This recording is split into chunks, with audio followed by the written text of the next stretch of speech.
So before, I don't know. I have a couple thoughts on this question. I don't know. Do any of y'all have any thoughts on Rousseau? Any of y'all's like familiar with him? This person, Dan, is asking. I have a few, but start. I mean, I just like actually have like a little thing on this because he actually was really important to me. But Dan says he asks because Rousseau writes about liberalism's contradictions from a liberal frame. It is maybe more useful when looking for rhetoric that sways normies leftward better than arguments from someone like Marx. Even though Marx might be more correct in terms of spiritual, psychological, emotional experience of life under liberal power relations, he nails it pretty hard. And I would just say, like, for me personally, like Rousseau is my eye-opening person. It was the first time I read Rousseau's criticism of private property that something really clicked for me. I mean, he has this line that's like, about the first time someone put up a fence around property, saying if somebody could just go to this person and shake them and demand that they, stop this because they have no idea what they're doing to the rest of human history, was really moving because like Rousseau's like fundamental idea is he says that like, there's a natural inequality, like some people are stronger, some people are smarter than other people. And like, that's what he calls a moral inequality. But then like, the immoral inequality is the kind of unnatural institutions of inequality that we put on each other, like through private property, through hierarchy. Like an image that you can think of as somebody like could be completely capable as a human being to survive, and they might be hungry, right? They might need to eat or they'll starve, and they could die like sitting outside of like a full orchard of apples, right? Because they didn't want to be immoral by stealing, right? And Rousseau says like those contradictions between like our natural self and like the human created systems, those are important, and we should work to rectify them. So yeah, I mean, I think that like egalitarian liberalism of Rousseau is very phenomenal, and I don't even think it's like, I think later obviously those philosophical traditions they start to hit each other's, they start to bounce off of each other, and there's contradictions and fights.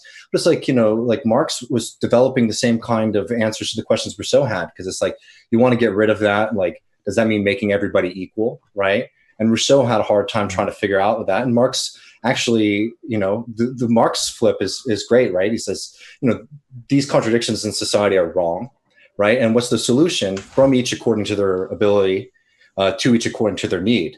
That's actually unequal, right? Because like if you have the ability to provide more, then you provide more, and if you need more, you get more. Right. So like right. It's only like through like that kind of Marxist perspective was like the tensions that Rousseau was trying to work through were able to be answered. I listened to the Jordan Peterson debate with Zizek, and he was talking about how Marx is like everybody should be equal. So.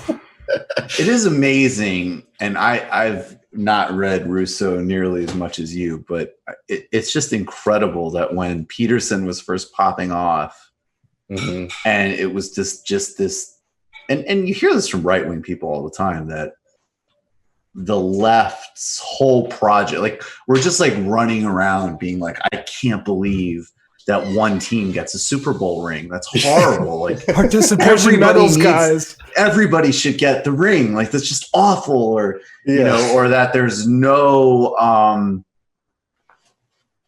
competitive instinct in the left, or there's no understanding of human distinction, or that like a 3-year-old should be able to decide to cross the street on its own. I mean, this just sort of like complete inability to understand the difference between, or that we're going to be like, oh, well, this person's 5'4", this person's 6'6", so we need to like create some, horrifying contraption to like stretch out the 5'4" legs and shrink the 6'4" arms. That this has nothing to, I mean, this is just, it's such an insane, sloppy comparison. But it goes, again, to the right-wing project of naturalize and mythologize socially generated inequities, whether it's,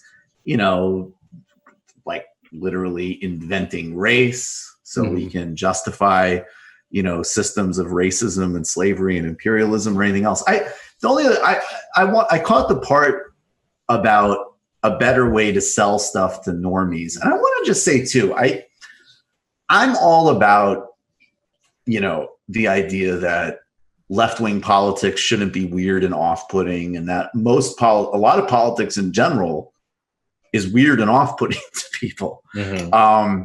And that's something that needs to be addressed, and that's something that's a huge problem, particularly when your politics is predicated on appealing to most human beings, regardless of who they are or where they come from.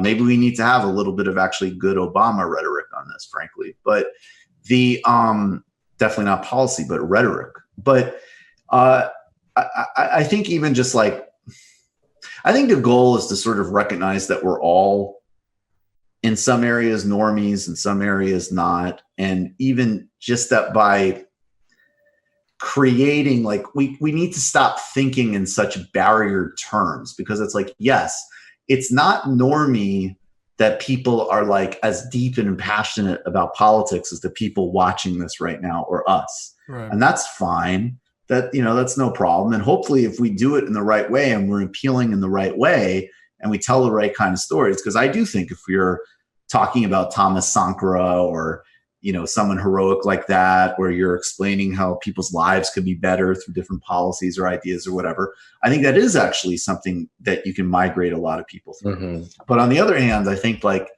the starting point really is that the basic questions, particularly the questions that might engage people in concrete politics, are very basic universal questions.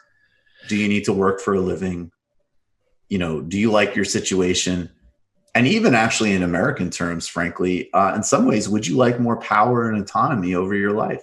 Mm-hmm. I have no problem taking on those terms because they've been so warped and utterly abused. Like that, I was listening to the Brilliant Idiots podcast the other day with Charlemagne and Andrew Schultz. I enjoy that podcast and Dulces. And I like both of those guys a lot, actually. They're really good broadcasters. But like, Andrew Schultz was saying, he's just like, yeah, man, you can't tell Americans to stay home. Like, we're just, we're freedom people or whatever.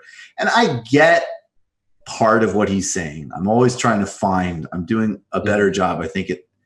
I get part of what he's saying, but I'm also like, are you fucking kidding me? Like, Americans are very docile.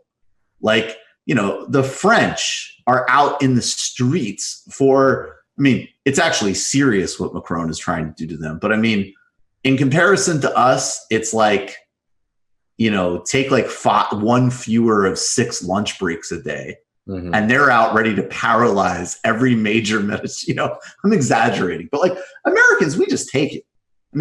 We take on some level, like most of us want to stay home.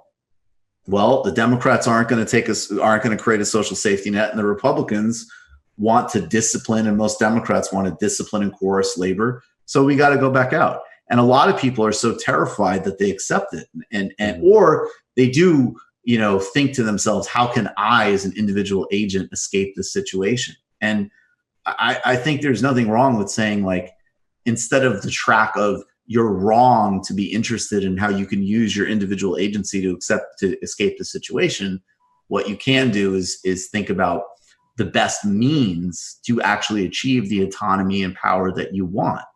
If that makes sense. So, it's like, I remember talking to last anecdote, talking to some guy who was really into like motivational speakers and all this stuff. And I was telling him, like, instead of resisting that, I was just like, well, I said, I actually think like a guy like Cesar Chavez was a great personal success model. Like, look at the type of discipline and individual effort that he put in, and look at the types of risks and capacity and ingenuity people were willing to take as farm workers in California. And it actually reframed. This was somebody whose only conception of left-wing politics was people who are reactive, moralistic, and have no self-agency. Yeah. And we can like it or not, but I reframed it by speaking about labor action on his terms. And, if you read about people like Castro, these are people who are very interested actually in individual heroism and autonomy and accomplishment. There's no reason we can't occupy that zone too. I think we should be, pushing that kind of politics. 100%. I think I've said this before on the show. It's like, to me, it's like, this is about trying to build more Paul Robesons. Like Paul Robeson is like one of my heroes. Like, spent his whole life fighting, against racism and capitalism and colonialism, and was, an incredible athlete, singer, a lawyer. I mean, everything this person did was excellent. And I do think that like the left-wing like philosophy doesn't want this kind of actually like promotes this kind of like idea of building greatness like through collective struggle. And the idea is like to get through the struggle so that we can build like a truly great society, right? But then there is actually a kind of people who they take the criticisms from the Jordan Petersons, the completely disingenuous criticisms, and they like internalize them. So there are some people on the left, I will say, who do think that like, well, this actually is about, being a good or being great at something is not necessarily like something that we should be pursuing, right? Like there's a kind of fetish in suffering and in pain and in weakness, right? And I think that's a kind of politics that we absolutely need to reject, right? It's a politics of losing, and it is repulsive to most human beings. Exactly. Who actually do want some sense of excellence and capacity, and we should embrace that. I'm using reverse psychology on the leftists. Yeah, they're falling right into my trap. I couldn't believe it. I started doing these YouTube videos, and I turned them all into a bunch of loser hysterics. They couldn't even get it together to elect Bernie Sanders.